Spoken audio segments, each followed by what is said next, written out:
Hello, hi, mabuhay, good day. We are already on part 5 of our mini-series, mini art vlog series. This is in celebration of the Philippine National Arts Month this February. And for this video, I am going to show you ang nagkakalain-lain ko ng mga picture frames or mga frames nga nabakal ko kung diin ibutang ko ako ng mga artworks just in case may intrahan ako ng mga exhibits or art shows. Okay? So let's start! Sige, mauna kita sa mga pinakagagmay ko mga frames padto sa mga pinakabahol ko nga frame. Okay? So ang una ko, this is the frame nga nabakal ko. Rapid lang, digya lang sa may uton sa DIY, Mr. DIY. So this is size 4x6. So perfect dya sa mga postcards ko nga mga gipakita ko nga mga watercolor papers na postcard kay same size na 4x6. Well, actually may mga napang paint ron ako gamit ng amura nga size. I have here 5 ka mga paintings nga nasulod ko ron sa may 4x6 ko nga picture frames. Isa watercolor and 4 gouache. So this is my first painting. This is watercolor painting 4x6. Next is 4 ka gouache ko ng mga paintings. This is the first one. May McDonald na may bukid sa likod. Another one, this is a photo of a friend na ginbuo sa may dike sa Santa Lucia sa bago nga gina-construct na dike. So may sunset. So nag-testing ako painting gamit ng gouache. So this is a practice painting. Ayan. Next is this one. Ang picture, ginbuo ko sa may Pinterest. Nan. So 4x6 diyang postcard ko nga papel. Insulod ko pa sa 4x6 na frame. And the last one, nga gouache ko nga painting. Amo dyan. Yan. So, lamppost nga may reflect nga nga light sa may mga dahon-dahon. Something.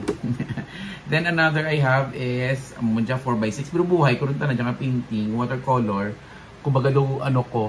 Nabutang-butang ko sa lamisa ko kung mag-painting-painting. Ako nabi doon may logo-logo ang drama. Arte-arte. Next, may mga daan ako ng mga frames na wala pa magamit. All of these paintings, may mga nito sa likod, may mga amukad dyan para mahimo siya ng stand. Pwede. So may mga frames man ako nga wala pang nga stand. So dyan wala pa dyan magamit. This is, I think, is 5x7. Medyo bahol-bahol tayo na. 5x7 siguro. Ayan. So I have here more, no? 5x7 man. Ayan. May darwa pa ko ka. Wala pa mabuksan. Color black na mga frames. Wow, kadurugay ka kung 5x7 na color black. So hopefully mabuta ron naton tanan, no? May matama to kita start sa paintings after this mini series nga ginaobra ko na vlog ma-start naman kita painting. Siguro tapuson ko gito ang akon nga Pantone Art Challenge. May 90 pa to kabili ng mga postcards wala ko mga paintingan. And from time to time, ma-practice ako gouache sa ako ng sketchbooks or sa ako ng mga watercolor paper nga loose or sa mga postcard. Another frame. Lain-lain nga mga colors, lain-lain nga mga style ng frame. Pero kung ako mapiliyon, mas gusto ko ang puti nga frame. Like this.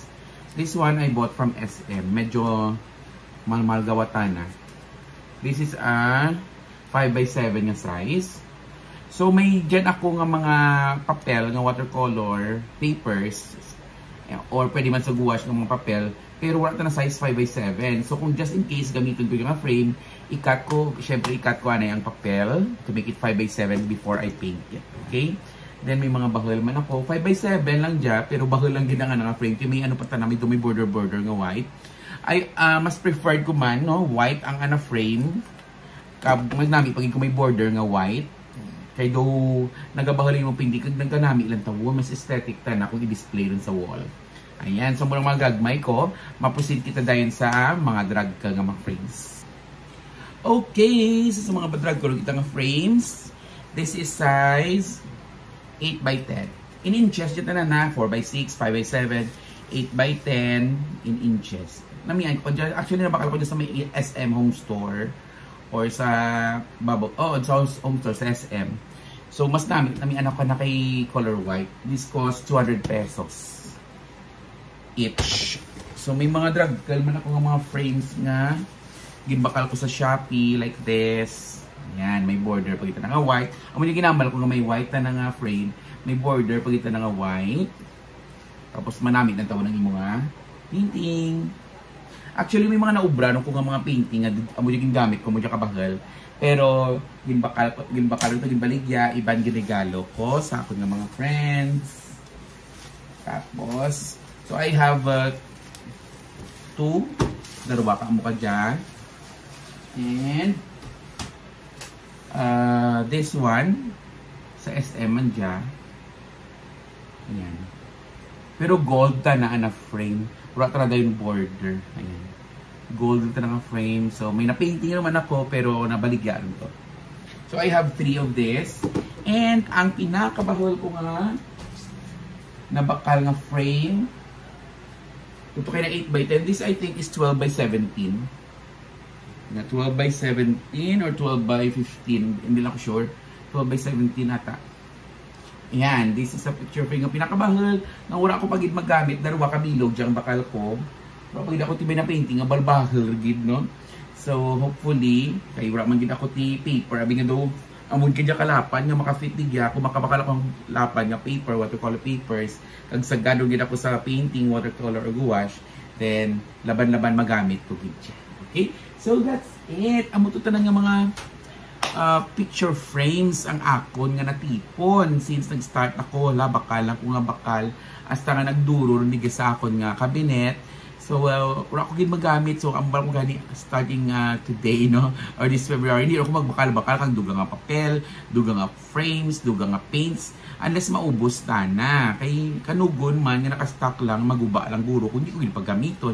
Okay, so next episode I'm going to show you ang mga bilin ko pa, the rest of the materials and supplies, art supplies and materials nga ginagamit ko sa ako nga painting or ginpamakal-makal ko nga wala ko kamaan kung saan ako magamit. So stay tuned for that. Abo na guro aton nga last part no, ang next nga video, next episode, last part na kang aton nga mini series. And of course, thank you for watching. Bye-bye.